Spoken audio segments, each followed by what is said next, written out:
Good evening. Welcome to APTN National News. I'm Dennis Ward.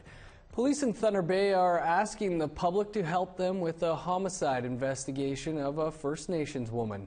31-year-old Amelia Corey Senawap was found unconscious and unresponsive in a laneway early Wednesday morning. Known as Corey, the woman was from Ibamatong First Nation, a flying community 360 kilometers north of Thunder Bay. Police won't give details about her injuries, but said she was pronounced dead in a high transient area known for people drinking and street workers. It's the city's third homicide. We've contacted the family, who's provided a great amount of assistance for us. We've spoken to the chief from the northern community where she's from, who's provided an amount of assistance. The officers are continuing to work on it. They're speaking to witnesses and monitoring video surveillance. We don't believe it's gang related, and the officers are making progress. An annual Winnipeg concert to honor missing and murdered Indigenous women and girls hit its 10th anniversary this weekend. No Stone Unturned event began as a way to raise money to help with the search for Claudette Osborne-Tayo, who went missing in July 2008. As Brittany Hobson shows us, it has now turned into a way for families to support each other. It's been 10 years since the No Stone Unturned concert first started in Winnipeg.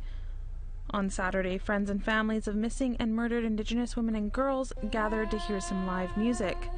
But really, the day is about healing. Families come and they gather, and the community really comes and wraps their arms around them and says, you know, this is something we care about, your loved one isn't forgotten, and we're here to support you. Bernadette Smith started the one-day event after her sister Claudette Osborne-Tayo went missing in July 2008. The mother of four was last seen in the city's north end. At the beginning, there was little support for the family. Smith says the event started as a way to raise funds to help with the search. There wasn't a lot of community coming out and helping us. There wasn't a lot of resources out there for our family to get support from. And, you know, we felt alone. We didn't know what to do, where to go, you know, how to find support to help us search, to even make a poster, to get a media release out there. Since then, the event has grown into an opportunity for families to support each other. Over the last 10 years, we've bonded with the families and we grew to, you know, care for them. So we're here for the support. Bernice and Wilfred Ketchaway traveled just over an hour to attend the concert. 10 years ago, their daughter Jennifer Ketchaway disappeared from Portage la Prairie on her 18th birthday. She's never been found. Ketchaway says little has changed in the past decade. It's not stopping, it's a crisis, it's an epidemic. You know, something needs to be done, but what? Awareness is one thing. Smith is happy to see members from all communities come out to support families. She says even though it helps with the grieving process, the pain of not knowing still remains. You wonder if when your doorbell rings, if that's the police coming to your door or your sister ringing the doorbell to, you know, coming home, or when the phone rings, you know, and you constantly are driving wondering if that's possibly where your sister could be. In its first year, the concert drew 100 people. That's since gone up to 500. You know, we just honor her and love her, and we don't want her to ever be forgotten. And that's why we continue to do this. Brittany Hobson, APTN National News, Winnipeg.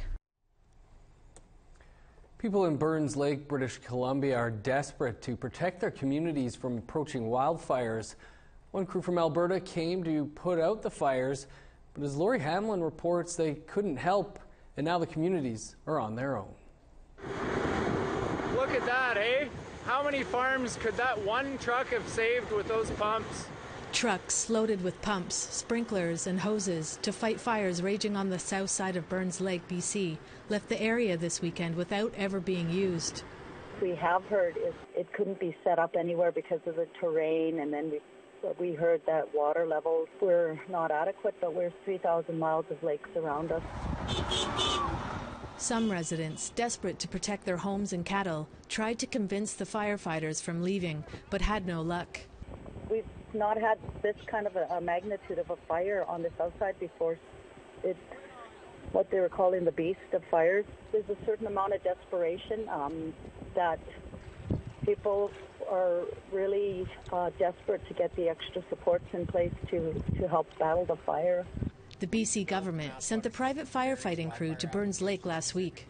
Jeff Kelly, the owner of the company, says he assessed the situation and found his gear unsuitable. We were deployed to Burns Lake by BC Wildfire to assess a potential application. However, the water source that we assessed was not adequate for our needs.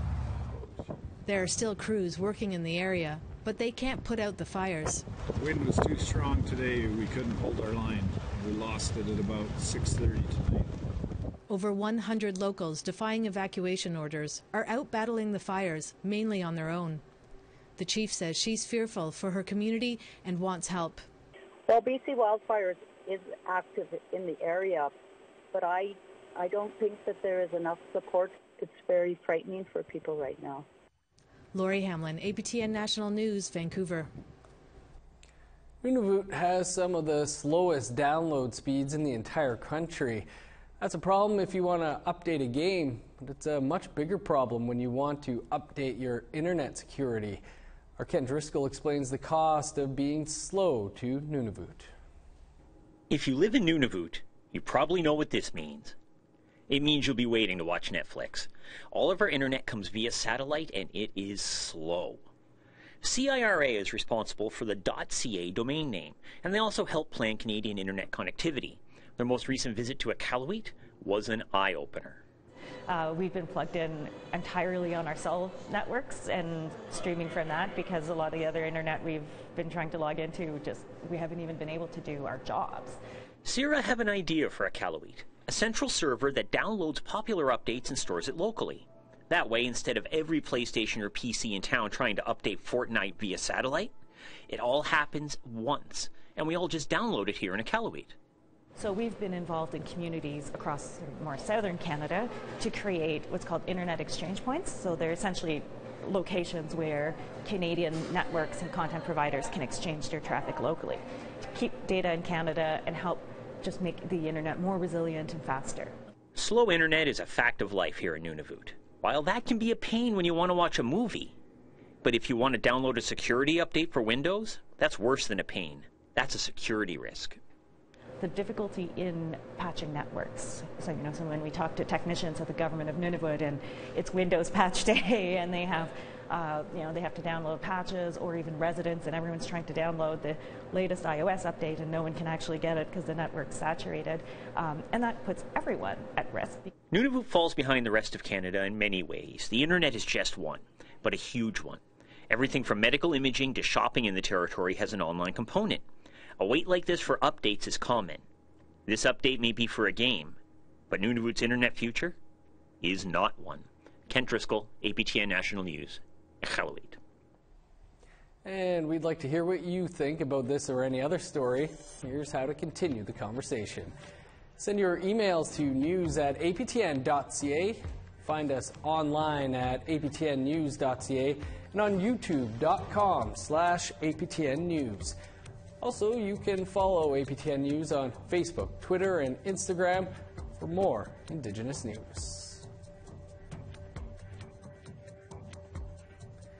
Time for a quick break, and then the leader of the official opposition in Manitoba will join us to discuss the allegations of decades of abuses committed by hydro workers. Stay with us.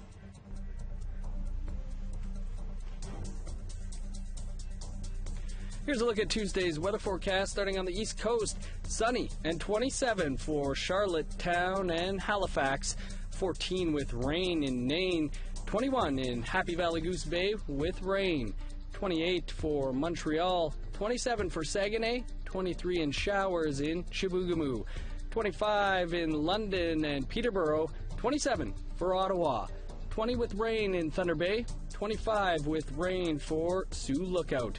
Rain and a high of 9 for Puckatawagan and Thompson, 16 with rain for God's Lake, 24 under the sun in Gimli and Winnipeg, 29's the high for Brandon, 19 in Regina, 17 and sunny for Saskatoon and Yorkton, 15 for Meadow Lake, 13 with showers in Buffalo Narrows.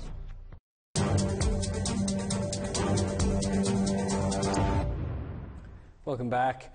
A shocking report containing allegations of what are referred to as atrocities in First Nations in Manitoba continue to reverberate.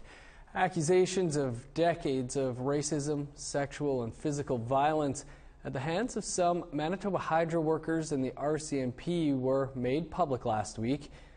Manitoba government has turned the documents over to the RCMP to investigate. The release of the report came with no heads up for the communities affected. Joining us for more on this is Wab Kinew, the leader of the NDP, the official opposition in Manitoba. Wab, thanks for taking some time to be with us. You've met with Fox Lake leadership. How's the community coping with all this, especially given they were caught off guard by the release of their testimony? Well, speaking to leadership and a few past leaders in the community, I was really struck by the resilience and the calmness with which the community is greeting this news. It's been very emotional, I think, and I think what I heard is that many people have been triggered by being forced to relive and retell some of these stories, and that kind of resonated with me because I've seen family members and friends go through similar situations where it's very difficult to relive traumatic experiences. But considering that that's the situation that they're in, I think the community has shown a lot of composure and a lot of measure in the way they've responded to this, and I think they've responded to it in an appropriate way. And they're, at least the conversation with me is they're talking about paths forward and paths towards healing for their community. Some of these allegations are not new. Some were detailed in reports from 5 years ago when the NDP was in power. Eric Robinson was the former deputy premier and minister of hydro, grew up in northern Manitoba, said he'd heard of this as a child. Why was nothing done before? Well, I think that these allegations were made public. They were actually on the record in CEC hearings in the past. And I think that that's one of the things that ought to come to light, is how can some of these stories have been told and yet action not have been taken. And so, what I said to the community of Fox Lake and what I would say publicly is that, I'm the leader of the Manitoba NDP today, and I'm willing to, participate in making sure that these questions get answered. And I think that I'd also point out that I'm a community member from a community in Ontario that was impacted by hydro development in that province. And so on a personal level, I also have an interest in this because I've seen what can happen in terms of cultural, social, and family disruption as a result of development in hydroelectricity. So I think it's very important that we get some answers to these issues, that the people who have been harmed can find healing, and importantly, that the community can find a path forward, but also that Manitoba Hydro and governments in Manitoba understand that it's important to create a better relationship with First Nations, with Indigenous and Northern communities going forward. Well, we're hearing only a handful of communities were actually able to participate in the sessions earlier this year that led to the testimony. Are there other communities you feel that we need to, affected communities that we need to be hearing from? I do. I think that, first of all, if there are any other allegations, such as the ones that came to light last week, I think that they should be looked at very seriously. They should be referred to the proper authorities. But I think that also it's important for us to remember that Manitoba Hydro, the Clean Environment Commission, the Manitoba government has a responsibility to continue not just listening to communities once, but to continue building a relationship over time. So that's why today we called on the Manitoba government to include Fox Lake in this steering committee that they've set up to look at these allegations and also at this report that was released last week. Now, so far the government's only talking about having their own officials and Manitoba Hydro people at the table, but it seems to me that just having Hydro and government talk to each other is the sort of approach that got us into these situations, that created some of these problems. So the solution, the path forward, should be about ensuring that communities have representation, that Fox Lake specifically is represented because they've been at the heart of this issue this time around, and that we know that those voices need to be heard at the table going forward. There's also been some allegations that this continues today with projects like Kiosk. How concerning is that, and what should be done? Well, it is a big concern, and I think that's why it's important to have communities at the table. So because Fox Lake has been the center of so much attention right now, I think that they definitely need to be represented in this steering committee. That's why we called for them to be included in the steering committee that government is forming.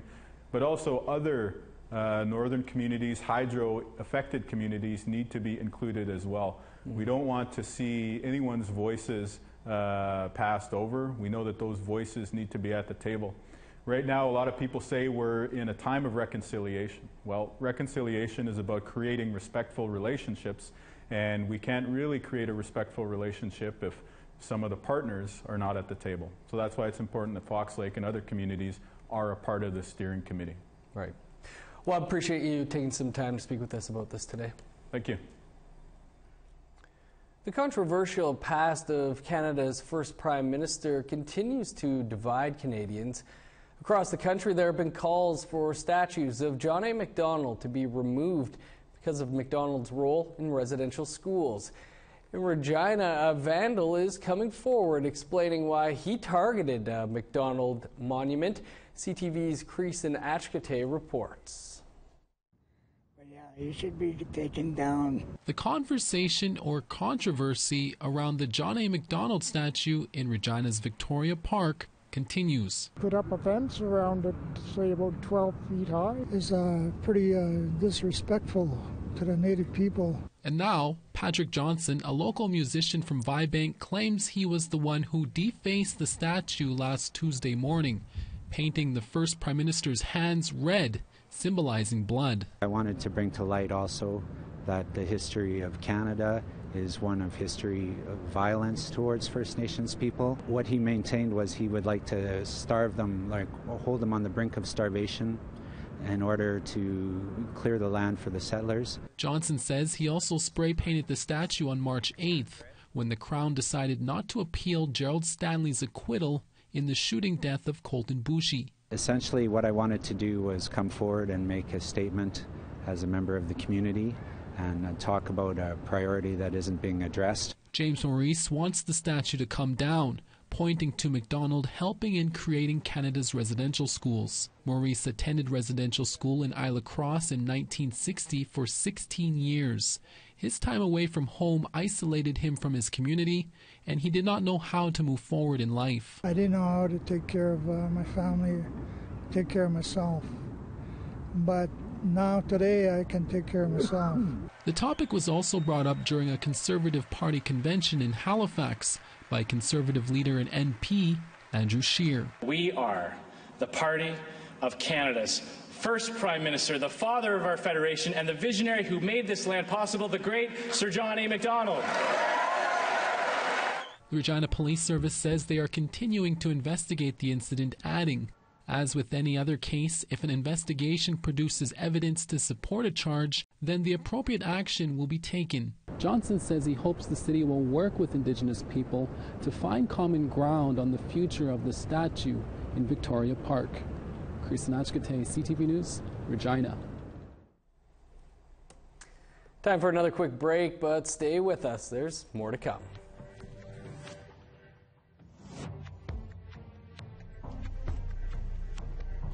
Here's the rest of Tuesday's weather outlook, picking back up in northern Alberta. 17 and rain for High Level and Peace River. 21 under the sun for Medicine Hat and Lethbridge. 19 with showers for Red Deer. 21 in Vancouver and Victoria. 22 and sunny in Campbell River. Rain and 25 for Kamloops. Sunny 26 in Fort St. John. Fort Nelson 17 with rain. In the Yukon, 14 with rain in Whitehorse and Dawson, rain and 16 for Mayo. Over to NWT, rain and 17 for Fort Liard and Trout Lake, 16 in Yellowknife. A high of +2 and rain for Sax Harbor, rain and 9 above in Colville Lake. In Nunavut, 12 and sunny in Whale Cove, 15 under the sun in Baker Lake. +4 and rain in Clyde River, 0 in Resolute.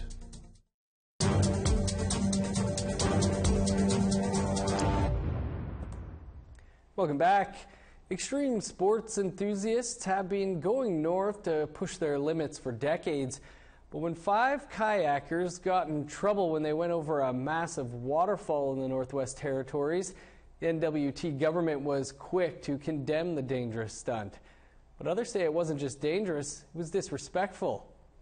Our reporter Charlotte Morg-Jacobs has the details. It's a 100-foot drop to the bottom. And for some, it's one heck of a ride. Earlier this month, a group of kayakers took on Alexandra Falls, located near Enterprise, Northwest Territories. A few were injured. One person was concussed, another ended up with a broken leg, and it took responders hours to rescue them. Since the first professional kayaker took on the falls in 2003, this site has become increasingly popular with thrill seekers. But that's not necessarily an issue, although many people have different opinions on it. For Darlene Lamb, she first found out about it over social media. Some people are like, oh, they're just having fun, or, you know, just let them do their thing. It's not your life. And then there's the other side where it was disrespectful to the Dene. The falls lie in the ancestral homeland for the Dene. Jeff Fabian says there's a rich history with the falls. This area is definitely sacred. I mean, there are thousands of stories about this place. It's significant, it's a landmark for us. During wars, we had families that would, if they were scattered, they would come here to reconnect with lost warriors or anybody else. When Fabian heard that some locals were angered by the kayakers' actions, he says he wanted to make a distinction between respect and protection. When I've learned, usually sites that are sacred would be places like where we bury our dead, or those places we don't touch, those places we do protect, and those places that we place high respect on. That's not to say that we don't respect this place. That's just, other than sacred burial sites or clearings that we've made for ourselves, we don't really leave any trace where we go. And things of nature like falls, river system, waterways, lakes, they're things that belong to nature, and nature isn't something so weak as to need protection. The one kayaker that did make it over the falls unharmed says the group could have known more history on the falls beforehand. When you're actually there in the parking lot of Alexandra, we never really noticed anything, but it is definitely interesting to learn about that. And yeah, for the most part, we know a lot of kind of the history and the background of stuff, but for Alexandra, we weren't quite aware of that. Charlotte Morg-Jacobs, APTN National News, Alexandra Falls, near Enterprise. Not sure why anyone thought going over a 100-foot drop was a good idea in the first place. That's your APTN National News for this Monday. You can find much more by visiting our website, aptnnews.ca. I'm Dennis Ward. Have a great night. We'll see you back here tomorrow.